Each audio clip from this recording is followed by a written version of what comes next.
রামনবমীর মিছিলকে কেন্দ্র করে তৃণমূল কংগ্রেস সামাজিক উত্তেজনা তৈরি করতে চাইছে, সংঘর্ষের পরিবেশ তৈরি করতে চাইছে, হিন্দু মুসলমানে হানাহানি করতে চাইছে।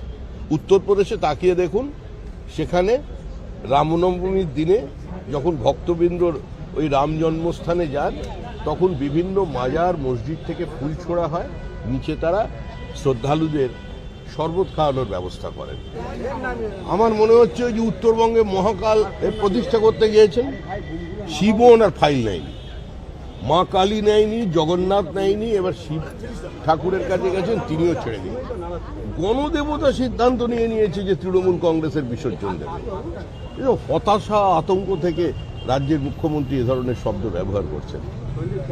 ছেলেদের পিছনে রাখবেন, আপনারা সামনের সারিতে থাকবেন, যদি দেখেন মেয়েদের নাম দেখে থেকে বাদ দেওয়া হচ্ছে সেভাবে জবাব দেবেন। ফের একবার পেছনের সারিতে ছেলেদের রেখে সামনের সারিতে মেয়েদের রেখে এগিয়ে যাওয়ার জোট বাঁধার বার্তা দিলেন মুখ্যমন্ত্রী। মানে উনি জানেন তো, ওনার আদরের সোনার টুকরো ভাইয়েরা যারা পশ্চিমবঙ্গের বিভিন্ন প্রান্তে ছড়িয়ে আছে, তারা এখন জনরোষের শিকার, প্রার্থীরাও জনরোষের শিকার হয়ে যাচ্ছেন। তো সেজন্য এখন বাঁচার জন্য মহিলাদের ঢাল হিসেবে ব্যবহার করতে চাইছেন। তবে পশ্চিমবঙ্গের মহিলারা তারা রাজনীতি সচেতন, তাদের সচেতনতা তারা গত পঞ্চায়েত নির্বাচনেও প্রমাণ করেছেন, এবং এবারেও আপনি জেনে রাখবেন মহিলারাই তৃণমূল কংগ্রেসকে প্রত্যাখ্যান করবে। সংঘবদ্ধভাবে মানুষ, লিঙ্গভেদ নয়, সর্বস্তরের মানুষ ঐক্যবদ্ধ হয়েই তৃণমূল কংগ্রেসের শেষের সেদিনে পৌঁছে দেবে। পেট্রোলের দাম বাড়ছে, ডিজেলের দাম বাড়ছে, বলছে গ্যাসের দাম বাড়ছে। যারা নেতৃবৃন্দ রয়েছে বিজেপি, তাদের গলায় দড়ি দিয়ে মরা উচিত। বলছে বিজেপির নেতৃত্বদের গলায় দড়ি দিয়ে মরা উচিত, কারণ পেট্রোল ডিজেল গ্যাসের দাম বাড়াচ্ছে তারা। দড়িটা উনি দিয়ে দিন, তারপরে আমরা একটু চেষ্টা চরিত্র করে দেখতে পারি। কারণ পশ্চিমবঙ্গে তো কোথায় ঝুলবো সেটাও তো বুঝতে পারছি না। ব্রিজ বা কোনো জায়গায় ঝুলতে গেলে সেটাও তো ভেঙে পড়বে, সব জায়গায় তো গর্ত, বাঁধার জায়গা পাচ্ছি না আমরা। পশ্চিমবঙ্গের মানুষ রাজনীতি সচেতন, তারা জানেন দেশের কঠিন অবস্থায় এ ধরনের সমস্যা তৈরি করা যায় না। অনেক উনি কথা বলেছিলেন কোভিডের সময়, দেশের প্রধানমন্ত্রীকে কি কি ভাষায় সম্বোধন করেছিলেন, কিন্তু তারপরে মানুষ পাশে দাঁড়িয়েছিল। মানুষ কোভিড থেকে মুক্ত হয়েছে যে ভারতে তৈরি করা ভ্যাকসিনেতে। সুতরাং যে সমস্যা আছে, কিছুটা সমস্যা কিছু প্রচারের মধ্যে দিয়ে তৈরি হয়েছে, আর কিছুটা আতঙ্ক তৃণমূল কংগ্রেস পরিকল্পিতভাবে তৈরি করছে। ওনার যদি এতটাই মানুষের পাশে দাঁড়ানোর ইচ্ছা, উনি যে শুল্কটা নিচ্ছেন সেটাকে ছেড়ে দিন, তাহলে তো মানুষ কিছুটা সাশ্রয় পাবে। মিমের প্রধান আসাদুদ্দিন ওয়েসি তিনি এসেছেন এবং ওয়েসি বলছেন যে বাবরের নামে হবে না কার নামে হবে সেটা আমরা ঠিক করব। মুসলমানদের কাছে বড় প্রাপ্তি একটা মসজিদ তৈরি হওয়া, এবং বাবরি মসজিদ হলে অসুবিধা কোথায়? হিন্দুদের যদি প্রাপ্তি হয় মন্দির, তাহলে আমরা যদি মসজিদ করি এবং সেটা বাবরের নামে, অসুবিধা কোথায়? কাদের এত কাজ? পশ্চিমবঙ্গের মানুষ চিন্তা করবে, পশ্চিমবঙ্গের মানুষ ভাববেন যে আজকে যদি ওখানে বাবরি মসজিদ তৈরি হয়, কালকে কালীঘাটের সামনে চেঙ্গিস খানের নামে একটা স্মারক তৈরি হয়। পশ্চিমবঙ্গ কি আবার পশ্চিম বাংলাদেশ হবে? তৃণমূলের বিভাজনের রাজনীতির কারণে এই পরিবেশ তৈরি হয়েছে। আসলে হুমায়ুনই তৃণমূল, তৃণমূলই হুমায়ুন। এই আসাদুল্লাহরা আসতে পারছেন এই কারণে তৃণমূল কংগ্রেস যেভাবে বিষাক্ত করে দিয়েছে গোটা সমাজকে সাম্প্রদায়িকতার রাজনীতি এনে, সেই কারণে তারা এই কথা বলবার ঔদ্ধত্য দেখাচ্ছেন। তবে হ্যাঁ, যদি ওখানে তৈরি হয় সেটা ঘুরিয়ে দেবে। আসলে হুমায়ুন কবিরকে উপমুখ্যমন্ত্রী বানিয়ে তৃণমূল কংগ্রেস বাঁচার চেষ্টা করতে চায়। রামনবমীকে কেন্দ্র করে কোনো অশান্তির আশঙ্কা এবারেও কি আপনারা করছেন? কারণ দুটো বড় মিছিল ছাড়া আর বাকি মিছিলের তো পারমিশনই পাওয়া যাচ্ছে না। রামের দেশে রামের মিছিল হবে তো কোথায় গিয়ে হবে বলুন? আন্টার্কটিকায় মিছিল করবে মানুষ, নাকি চীনে গিয়ে মিছিল করবে? রামনবমীর মিছিলকে কেন্দ্র করে তৃণমূল কংগ্রেস সামাজিক উত্তেজনা তৈরি করতে চাইছে, সংঘর্ষের পরিবেশ তৈরি করতে চাইছে, হিন্দু মুসলমানে হানাহানি করতে চাইছে।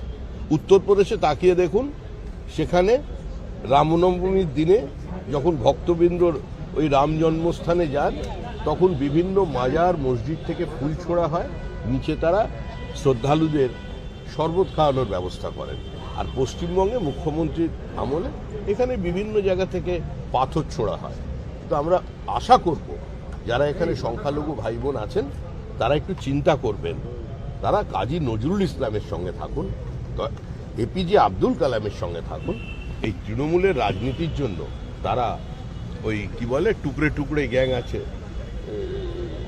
ওদের সঙ্গে একটু নাই থাকলে তারা ভেবে দেখুন তাদের ভবিষ্যৎ তার কিরকম আছেন গত 15 বছরে, একবার আয়নার সামনে দাঁড়িয়ে নিজেকে প্রশ্ন করুন। শ্রমিকদা মমতা বন্দ্যোপাধ্যায় স্বয়ং মনোজ আগরওয়াল তিনি স্বীকার করছেন কমিশনের সাইট হ্যাক হয়েছে, চরম বিভ্রান্তি। ওরা ওটা এটা কি সম্ভব? আরে ওটা ওরা বুঝবে, ওর সাইড হ্যাক হলো কি মনোজ আগরওয়ালকে কেউ পা ধরে টানলো, ওটা বিজেপির দেখার বিষয় নয়।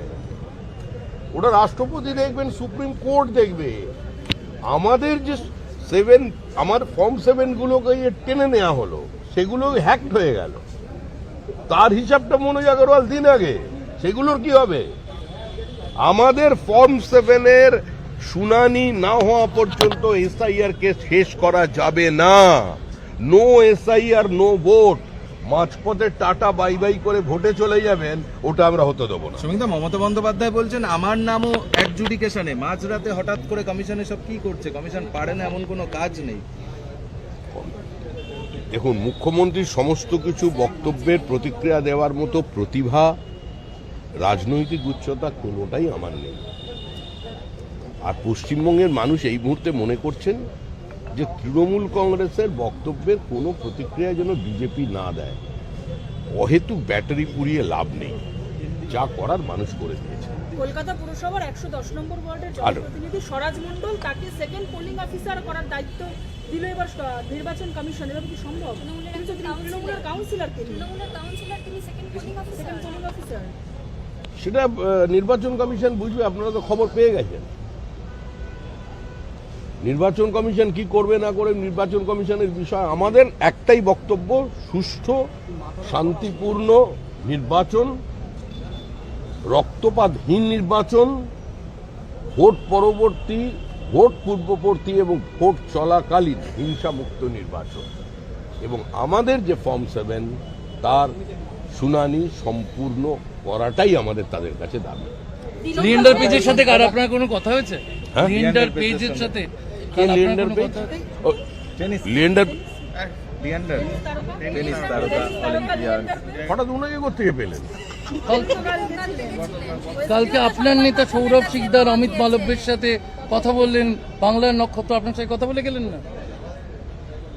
আমার আসলে সাইজটা ছোট তো চোখে পড়িনি হয়তো, কিন্তু আমি ওনাকে দেখতে পাইনি। দেখলে নজরুল, কাজী নজরুলের কাজী নজরুল ইসলামের বংশধর, ভারত বিখ্যাত প্লেয়ার লিয়েন্ডার পেজ, তিনি দেখা করতে এসেছিলেন, আমার সঙ্গে দেখা হলো না। এটা দুর্ভাগ্যের। একটু আপনি দেখা হলে পরে বলবেন যেন দেখা করেন।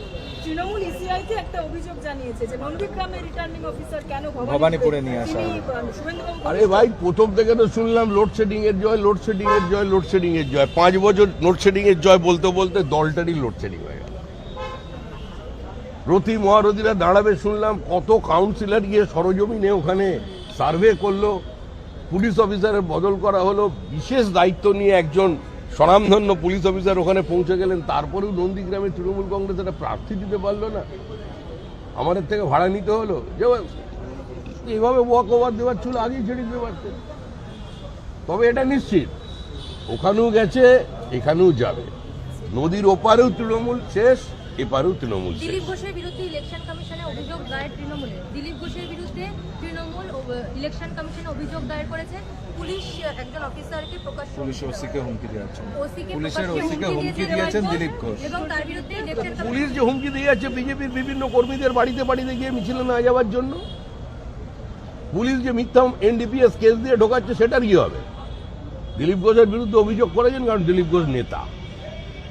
যারা অভিযোগ করেছেন তাদেরও আমরা নামটা জানবো, আর যে পুলিশ অফিসার অভিযোগটা নিয়েছে তারও নামটা নেই। নরেন্দ্র মোদী কালী কালী বল রচনা গান পোস্ট করেছেন, তো বাংলায় পোস্ট করছেন, বাংলা গান পোস্ট করছেন নরেন্দ্র মোদী, শ্যামা সঙ্গীত করছেন নরেন্দ্র মোদী, জয় মা কালী বলে নরেন্দ্র মোদী আজ মা কালীর গান পোস্ট করছেন। আরে শ্যামা সঙ্গীত বাংলার প্রাণ। আমরা যদি মা কালীকে দিয়ে প্রভাবিত করতে পারি তবেই তো হবে। কালীর কার বলি চাইছেন সেটা দেখতে হবে এখন। হ্যাঁ, ইচ্ছাময়ী তারা তুমি, এখন তারার ইচ্ছা বদলে গেছে। ফাইল নেয়নি মা কালীঘাটের কালী, জগন্নাথ দেব ঘুরে এখন শেষ পর্যন্ত মহাকালে পৌঁছেছিলেন, মহাকালও ফাইল নিচ্ছে না, শেষ পর্যন্ত ওই গণদেবতার কাছে এসেছেন, ওখানেও ভাগ করছেন লিঙ্গ বিভাজন, মহিলাদের সামনে পুরুষ পেছনে, আবার পরে শুনবেন পুরুষ সামনে মহিলা পেছনে, এরপরে আসছে সিভিক ভলেন্টিয়ার সামনে পেছনে পুরুষ, এরকম চলতে থাকবে। তারপর অঙ্গনওয়াড়ি আসা, ওরাও তো বিদ্রোহ ঘোষণা করছে। তো তৃণমূলের এখন কোনো ঠিকঠাক নেই, মোটামুটি চলে গেছে।